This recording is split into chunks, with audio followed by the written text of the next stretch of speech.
అందరికీ నమస్కారం అండి. తెలుగు కథల వేదికకు స్వాగతం.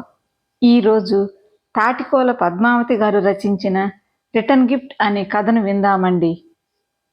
గుంటూరు రైల్వే స్టేషన్ చాలా రద్దీగా ఉంది.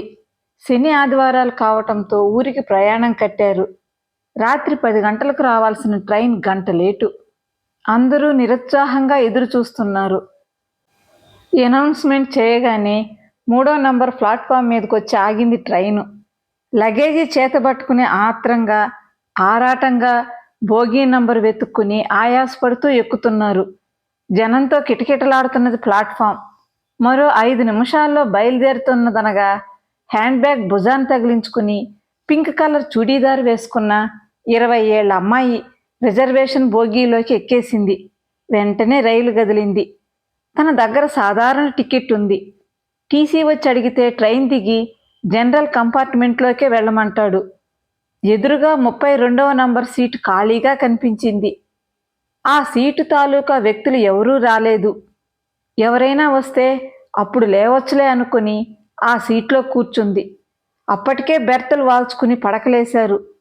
తనకు ఆర్సీసీ సీటు కావటాన కూర్చోవటానికి వీలుగా ఉంది. పై బెర్త్ పైన ఎవరో మగమనిషి పడుకున్నాడు. ఎంత లేదన్నా బెంగళూరు చేరటానికి 6 అవుతుంది. రైలు వేగం పుంజుకోగానే గుండెలో దడ ప్రారంభమైంది. ఒకవైపు భయం, మరోవైపు తెగింపు. రెండింటి నడుమ కుటుంబం పరువు ప్రతిష్టలు నలిగిపోతున్నాయి. ఇప్పుడు గనక తను వెళ్ళకపోతే తన జీవితంతో పాటు కుటుంబం పరువు పోతుంది. తన మీద నమ్మకం పెట్టుకున్న అమ్మా నాన్నల సంగతి చెప్పక్కర్లేదు. ఆ మరుక్షణమే గుండాగిపోతారు. తను చేసిన తప్పేంటి? ఊరు పేరు లేని మిస్డ్ కాల్ వస్తే లిఫ్ట్ చేసింది. అదే తను చేసిన పొరపాటు ఇంతటి అనర్థానికి దారితీసింది. హ్యాండ్ బ్యాగ్లో 50,000 నగదు భద్రంగా ఉంది. ఒకసారి చూసుకుని బ్యాగ్ను దగ్గరగా పెట్టుకుని కిటికీకి ఆనుకుని కూర్చుంది. బాధ దుఃఖం కలబోసుకున్న కన్నీళ్లు చెంపల్ని తాకి కిందకి కారుతున్నాయి. చీకట్లో ఎవరూ చూడరు కాబట్టి సరిపోయింది. ఆలోచనలు మనసును భయపెడుతున్నాయి. గట్టిగా కళ్ళు మూసుకుంది. సెల్ మోగగానే ఉలిక్కిపడి కళ్ళు తెరిచి ఫోన్ లిఫ్ట్ చేసింది. నేను చెప్పినట్లు బయలుదేరావా? డబ్బు తెస్తున్నావా లేదా? ఉట్టి చేతులతో వస్తే నేనేం చేస్తానో చెప్పాను, గుర్తుందా? లేదు లేదు, నువ్వు చెప్పినట్లే తెస్తున్నాను. డబ్బిచ్చాక నువ్వు కూడా మాట తప్పవుగా. అవన్నీ తర్వాత మాట్లాడుకుందాం. నువ్వు ట్రైన్ దిగగానే సరాసరి నేను చెప్పిన చోటుకు వచ్చాయి. ఎదురు చూస్తుంటాను. ఏదైనా తేడా జరిగితే నేనేం చేస్తానో ఇప్పటికైనా అర్థమైందనుకుంటాను అంటూ ఫోన్ కట్ చేశాడు. ఆడపిల్లలంటే సమాజానికి ఇంత చులకనా? ఆడపిల్లగా పుట్టడం నేరమా? మగవాడి మనసులో ఎందుకు ఇలాంటి దురుద్దేశం పుడుతుంది? ఇంతకాలం ఎవరినీ నమ్మలేదు. ఎక్కువ పరిచయం కూడా లేదు. ఎప్పుడూ చూడనే లేదు. ఎందుకు ఇలాంటి పని చేశాడు? ఇంటికి తిరిగి వెళ్ళాక అమ్మా నాన్నకి నా ముఖం ఎలా చూపించను? నిలదీస్తే ఏం సమాధానం చెప్పాలి? తన మెళ్ళో వేసుకునే చైన్ అమ్మి డబ్బు తీసుకొచ్చింది. ఇంట్లో వాళ్ళు అడిగితే చైన్ పోయిందని అబద్ధం చెప్పాలి. గిరిని కలవటానికి వెళ్ళినట్లు తెలియకూడదు. ఆలోచిస్తుంటే గుండె బెరువెక్కిపోతుంది. దుఃఖం వరదలా తన్నుకొచ్చింది. 2 మోకాళ్ళ మధ్య తలపెట్టుకుని ఏడుస్తున్నది రమ్య. కాసేపటికి మగతగా కన్ను మూతబడింది. తన అదృష్టం బాగుంది. టీసీ ఎవరూ రాలేదు. ఎక్కడో స్టేషన్లో రైలు ఆగిన శబ్దం. ఒకరో ఇద్దరో దిగి వెళ్ళిపోతున్నారు. మెలకువ వచ్చి టైం చూస్తే 4 గంటలయింది. మరో 2 గంటల్లో బెంగళూరు రానే వస్తుంది. గిరిని కలిశాక తనని ఏం చేయకుండా వదిలిపెడతాడని నమ్మకం ఏమిటి? డబ్బు తీసుకున్నాక తనను బలవంతం చేస్తే తప్పించుకుని బయటపడగలదా? తలుచుకుంటేనే ఒళ్ళంతా ముచ్చెమటలు పడుతున్నాయి. అలాంటి పరిస్థితి వస్తుందనుకుంటే అంతకంటే చావటం నయం. తెల్లవారాక ఇంటికి రాకపోతే కంగారు పడతారు. ఫ్రెండ్ వాళ్ళ అమ్మకి బాగాలేదంటే తోడు కోసం వెళుతున్నానని చెప్పింది ఇంట్లో. రేపు గుంటూరు వెళ్ళేసరికి రాత్రి అవుతుంది. అప్పటిదాకా ఇంట్లో వాళ్ళకి ఏం సమాధానం చెప్పాలి? ఎక్కడికి వెళ్ళావంటారు? గంట తర్వాత మళ్ళీ ఫోన్ వచ్చింది. భయపడుతూనే లిఫ్ట్ చేసింది. ఒక్కదానివే వస్తున్నావా? ఎవరినైనా వెంట తీసుకొస్తున్నావా? లేదు, ఒక్కదాన్నే వస్తున్నాను అంది భయంతో. నీ వెంట ఎవరైనా వచ్చినా, ఈ విషయం ఎవరికైనా చెప్పినా గుట్టు రట్టవుతుంది. డైరెక్ట్గా ఫేస్బుక్లో పెడతాను. ఒక్కసారి ఊహించుకో. కర్కశమైన నవ్వు వినబడింది. నువ్వొక్కడివే కాదు, నేను కూడా ఉన్నానని మర్చిపోకురా అంటూ పక్కనున్న మరో గొంతు వినబడింది. ఒక్కసారిగా రమ్మికి గుండె జల్లుమంది. తను అనుకున్నది నిజం చేసేటట్లున్నారు. ఆ రౌడీకి తోడు మరొకడున్నట్లున్నాడు. జీవితాన్ని నాశనం చేయటానికి నాగుపాముల్లా ఉన్నారు. ఆ ఫోటోలు చూశారంటే అమ్మా నాన్న గుండాగి చస్తారు. ఇటు కాలేజీలో బయట అయిన వాళ్ళు కాని వాళ్ళంతా తనని చూసే చూపులు తనని దోషిగా నిలబెట్టి గుచ్చి గుచ్చి చంపుతారు. నలుగురిలో తలెత్తుకోలేని అవమానం సహించడం కన్నా చావటం నయం. తెలియక చేసిన తప్పుకి ఇంత శిక్ష. ఏడ్చి ఏడ్చి కన్నీళ్ళింకిపోయాయి. బెర్తల మీద పడుకున్న వాళ్ళు ఎవరూ మెలకువగా లేరు. ఇంతకంటే మార్గం లేదు. ఆ దుర్మార్గుడి చేతికి చిక్కటం కన్నా చావటం బెటర్. ప్రాణం కన్నా మానం ముఖ్యం. మెల్లగా లేచి అడుగులు వేసుకుంటూ డోర్ దగ్గరికి వెళ్ళింది. చీకట్లో రైలు దూసుకుపోతుంటే అక్కడక్కడ కరెంటు దీపాలు మినుకు మినుకుమంటూ చిన్న చిన్న నక్షత్రాల్లా కనిపిస్తున్నాయి. డోర్ తీసుకుని ఒక కాలు బయట పెట్టింది. ఒక్క క్షణం ఉంటే అదే రైలు కింద పడి నుజ్జు నుజ్జైపోయి ఉండేది. కనురెప్ప పాటులో ఒక బలమైన హస్తం చెయ్యి పట్టుకుని లోపలికి లాగింది. ఉలిక్కిపడి వెనక్కి తిరిగి చూసింది. అతనెవరో కాదు, పై బెర్త్ మీద పడుకున్న వ్యక్తి. ఏమిటి నువ్వు చేస్తున్న పని? చూస్తుంటే చదువుకునే స్టూడెంట్లా ఉన్నావు అంటూ చెయ్యి గట్టిగా పట్టుకుని ఆమె సీటు దగ్గరికి తీసుకొచ్చి తాను కూడా పక్కనే కూర్చున్నాడు.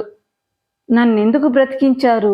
నేను చచ్చిపోవాలి, నేను బ్రతకూడదు అంటూ ఏడుస్తూ 2 చేతులతో ముఖాన్ని కప్పుకుంది. ఆడపిల్లలు ధైర్యవంతులమని, వీర నారీమణులమని చెప్పుకుంటారు కదా, ఇంతేనా నీ ధైర్యం? నువ్వు ట్రైన్ ఎక్కినప్పటి నుంచి నిన్ను నేను గమనిస్తూనే ఉన్నాను. నువ్వు చెప్పకపోయినా కొంత అర్థమైంది. మధ్య మధ్యలో ఏడవటం చూశాను. నేను రావటం ఒక్క క్షణం ఆలస్యమైతే ఏమై ఉండేది? చచ్చిపోయి ఉండేదాన్ని. చావు ఏ సమస్యకి పరిష్కారం కాదు.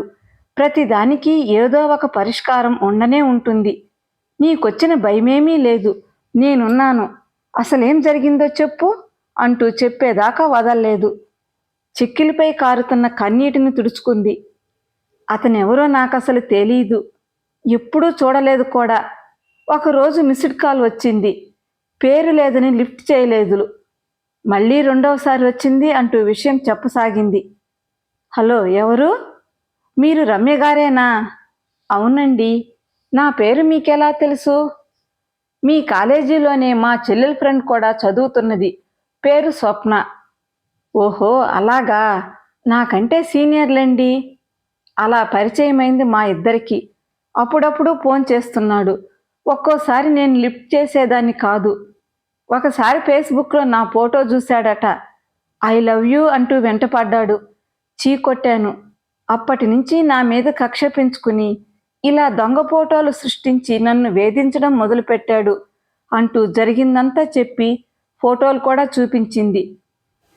ప్రేమించకపోతే నా జీవితం నాశనం చేస్తానని బెదిరించాడు. ఆ నెంబర్ బ్లాక్ చేశాను.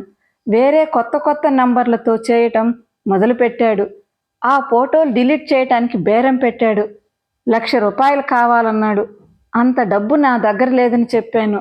డబ్బివ్వందే వదిలేది లేదన్నాడు. నా మెడలో ఉన్న చైన్ అమ్మి 50,000 తెచ్చాను. మీకొచ్చిన భయమేమీ లేదు. నా పేరు అనిరుద్ధ్, పోలీస్ డిపార్ట్మెంటు. ఇలాంటి వాటిని రోజూ చూస్తూనే ఉంటాం. ఆ ఫోటోలు నా సెల్కి ఫార్వర్డ్ చేసి నేను చెప్పినట్లు చేయి అన్నాడు. అనిరుద్ధ్ పోలీస్ డిపార్ట్మెంట్ అనగానే రమ్యకు ధైర్యం వచ్చింది. ఉదయం 6ంటికే ట్రైన్ బెంగళూరు స్టేషన్లో ఆగింది. రమ్యతో పాటు అనిరుద్ధ్ కూడా ట్రైన్ దిగాడు. నువ్వు గిరి చెప్పిన అడ్రస్కే వెళ్ళు, తర్వాత సంగతంతా నేను చూసుకుంటా అన్నాడు అనిరుద్ధ్. రమ్య సంకోచించింది. అక్కడికి వెళ్ళాక అంతా నీకే అర్థమవుతుంది, వెళ్ళు అన్నాడు. ఈలోగా అనిరుద్ధ్ ఎవరితోనో ఫోన్ మాట్లాడి చెప్పాల్సిందంతా చెప్పాడు.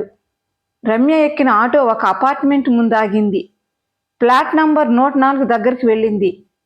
అప్పటికే పెద్దగా కేకలు వినిపిస్తున్నాయి. నన్ను పెళ్లి చేసుకుని వేరే అమ్మాయి కోసం నన్ను వదిలించుకోవాలని చూస్తున్నావా?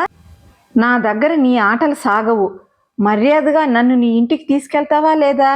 ఇప్పుడే నీ అంతు చూస్తా అంటూ రంకెలు వేస్తుంది ఓ ఆడపిల్ల. గిరికి మతిపోయింది. ఎవరు నువ్వు?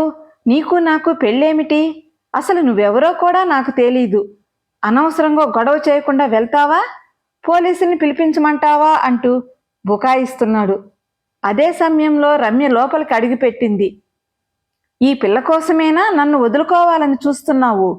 కావాలంటే మన పెళ్లి ఫోటోలు చూపించమంటావా అంటూ తన సెల్ నుంచి అతనితో కలిసిన పెళ్లి ఫోటోలు చూపించేసరికి మరింత షాక్ అయ్యాడు. ఆ యువతి పోలీసులకు ఫోన్ చేసింది. 5 నిమిషాల్లో కాకీ బృందం అక్కడికి చేరుకున్నారు. ఆ యువతి గిరి తనని పెళ్లి చేసుకుని మోసం చేసినట్లు చెప్పి ఫోటోలు చూపించింది. వాళ్ళలో అనిరుద్ కూడా ఉన్నాడు. ఆ అమ్మాయి ఎవరో నాకు తెలీదు. మా ఇద్దరికీ పెళ్ళైనట్లు దొంగ ఫోటోలు చూపిస్తుంది. మీరు నమ్మకండి సార్, అవి దొంగ ఫోటోలే. ఎలాగైనా మీరే న్యాయం చేయాలి అన్నాడు. అవి దొంగ ఫోటోలని నువ్వెలా చెప్తున్నావు? అయితే ఇవి కూడా దొంగ ఫోటోలే. ఇవి నువ్వు సృష్టించినవే అన్నాడు అనిరుద్ధు. గిరి రమ్య వైపు కోపంగా చూశాడు. ఏయ్ మిస్టర్, నువ్వెలాంటి వాడివో మాకంతా అర్థమైంది. తెలివి నీ ఒక్కడి సొత్తు అనుకుంటున్నావా? ఇక్కడున్నది ఎవరనుకుంటున్నావు? నిజం ఒప్పుకోకపోతే సంకెళ్ళేసి లాకప్లోకి నెట్టేస్తా. అక్కడ మా ఇంట్రాగేషన్లో తెలుస్తుంది కాకి పవర్ అంటే ఏమిటో. తెలిసిందా? మర్యాదగా ఆ ఫోన్ ఇవ్వు అంటూ లాక్కుని గిరికి మాట్లాడే అవకాశం ఇవ్వకుండా జీపెక్కించారు. పోలీసుల వ్యూహాత్మక రచనకు దిమ్మ తిరిగింది. ఇదంతా రమ్య ప్లానే అయి ఉంటుంది. ఇలా జరుగుతుందని ఊహించలేదు. ఆ అమ్మాయి కూడా తనలాగే ఫోటో మార్పింగ్ చేసిందని అర్థమైంది. ఇదంతా ఎస్ఐ అనిరుద్ధ్ ఆడిన నాటకమని బోధపడింది. చూసావా, జీవితంలో మరో ఆడపిల్ల జోలికి వెళ్లకుండా నీ వేలుతో నీ కన్నే పొడిపించాను. డబ్బు కోసం ఆడపిల్లల జీవితాలతో ఆటలాడితే ఇలాగే రిటర్న్ గిఫ్ట్ ఇవ్వాల్సి వస్తుంది అంటూ రమ్య పోలీసుల ముందే వార్నింగ్ ఇచ్చింది. కథ సమాప్తమండి. కథ నచ్చినట్లయితే ఒక చిన్న లైక్ ఇచ్చి మరిన్ని చక్కటి కథల కోసం నా ఛానల్ని సబ్స్క్రైబ్ చేసుకోండి.